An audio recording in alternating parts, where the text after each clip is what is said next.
मित्रों नमस्कार, मैं पंडित पुरुषोत्तम सती astrobadri.com से आपके सामने प्रस्तुत हूं अधिमास पर जानकारी लेकर। जैसा कि आप लोग जानते ही हैं कि विगत 17 सितंबर 2020 से अधिमास प्रारंभ हो गया है। कुछ लोग इसको मलमास के नाम से जानते हैं तो कुछ लोग इसको पुरुषोत्तम मास के नाम से जानते हैं।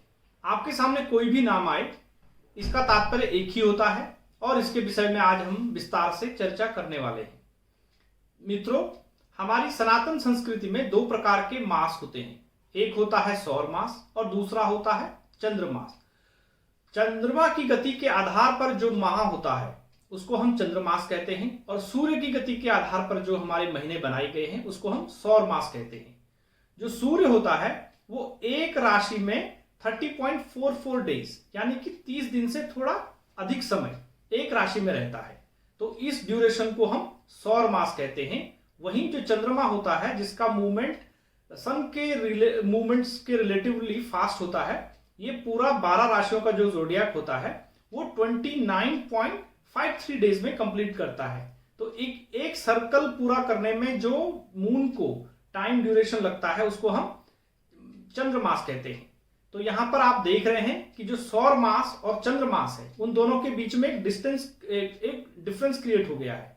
अगर हम इसको एक्सटेंड करें एक साल के लिए तो जो सौर मास हैं, अगर 12 सौर मास का जो टाइम ड्यूरेशन होगा वो 365.25 डेज होगा। वहीं जो मून है चंद्रमास के 12 चंद्रमास का जो समय होगा वो 354.36 डेज होगा। यानी कि जो डिफरेंस क्रिएट होता है वो 10.87 डेज का होता है।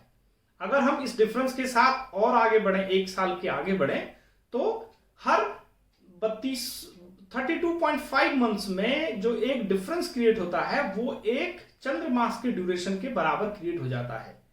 यानी कि दूसरे शब्दों में अगर कहें तो हर 33वां महीना यानी कि every 33 months will be the adhimas, और ये चंद्रमास में जो चंद्रवर्ष में ही होगा। क्योंकि चंद्रमा का जो मूवमेंट होता है वो फास्ट होता है सन के मूवमेंट से। तो अधिमास जब जिस साल भी अधिमास आता है यानी कि हर 33वें महीने में अधिमास आता है, यानी कि 3.5 साल करीब में अधिमास आता है। तो जिस भी वर्ष अधिमास आता है उस वर्ष चंद्र वर्ष में 13 महीने होते हैं और सौर वर्ष में 12 महीने होते हैं। तो ये जो डिफरेंस क्रिएट हो गया है एक महीने का, इसको एडजस्ट करने के लिए अधिमास का कंसेप्ट हमारी सनातन संस्कृति में है।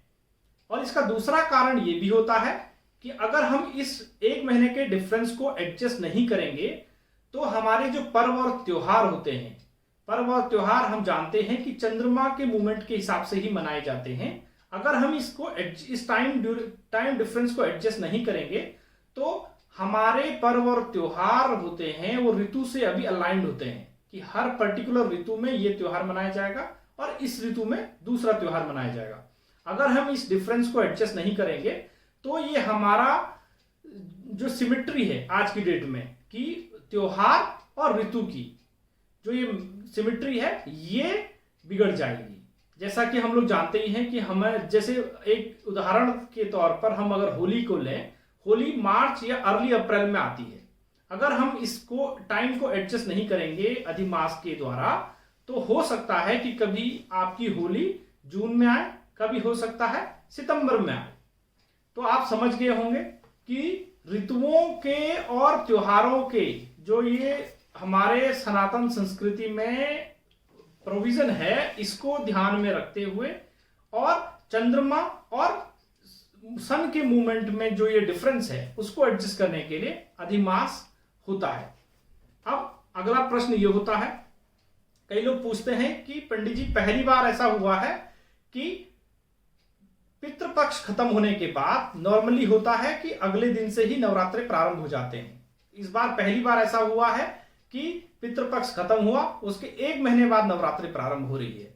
तो ऐसा नहीं है। इससे पहले सन 2001 में भी ऐसा ही हुआ था जब आश्विन मास अधिमास था और पितृपक्ष खत्म होने के बाद एक महीने का टाइम था नवरात्रि प्रारंभ होने में। तो हर 19 साल में ऐसा दिखता है। अब अगर आप देखेंगे कि अगला ये कब होगा तो 2039 में सेम चीज होगी जब पितृपक्ष खत्म होगा, पितृपक्ष खत्म होने के बाद और नवरात्रि के बीच में 1 महीने का डिफरेंस आएगा अधिमास का। तो इस बार अगर आप देखेंगे तो 16 अक्टूबर को अधिमास समाप्त होगा और 17 अक्टूबर से नवरात्रे प्रारंभ होंगे। अब शास्त्रों में अधिमास के बारे में जानकारियां उपलब्ध हैं कि अधिमास में क्या करना चाहिए और क्या नहीं करना चाहिए। तो मित्रों, मैं यहां पर बताना चाहूंगा कि क्या करना चाहिए। कई त्योहार ऐसे होते हैं जिनके लिए मुहूर्त की आवश्यकता नहीं होती है, वो सारी पूजाएं अधिमास में की जा सकती हैं।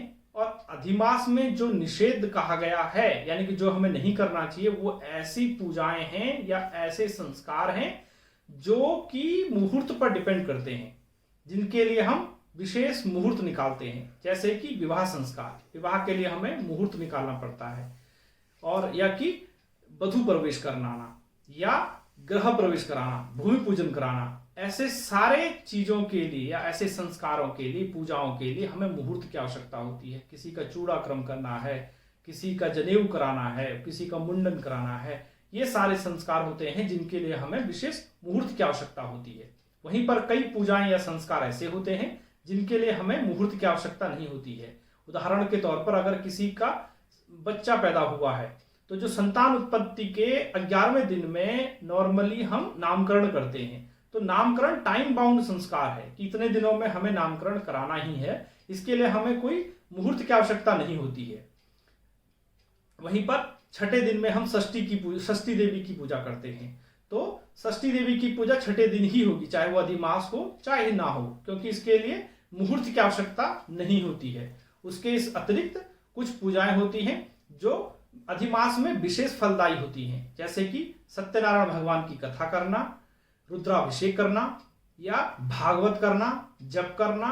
ये सारे जो पूजाएं होती हैं ये अधिमास में विशेष फलदायी होती है। देवी भागवत में कहा गया है कि ऐसी पूजाएं जब हम अधिमास में करते हैं तो नॉर्मल टाइम से अगर कंपेयर करें तो अधिमास में 10 टाइम्स अधिक फल देती हैं।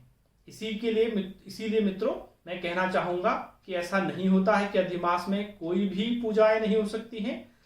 लेकिन हाँ, ये बात हमें ध्यान रखनी चाहिए कि अगर कोई नई शुरुआत कर रहा हो, जैसे किसी की शॉप ओपनिंग करनी हो या किसी का गृह प्रवेश करना हो, ऐसे पूजन जहां पर हमें मुहूर्त ध्यान में रखना होता है, तो ऐसी पूजाएं हमें अधिमास में करने से बचना चाहिए। अगर आपके मन में कोई और प्रश्न होता है या शंकाएं होती हैं तो आप हमें कमेंट बॉक्स में जरूर बताइए। धन्यवाद।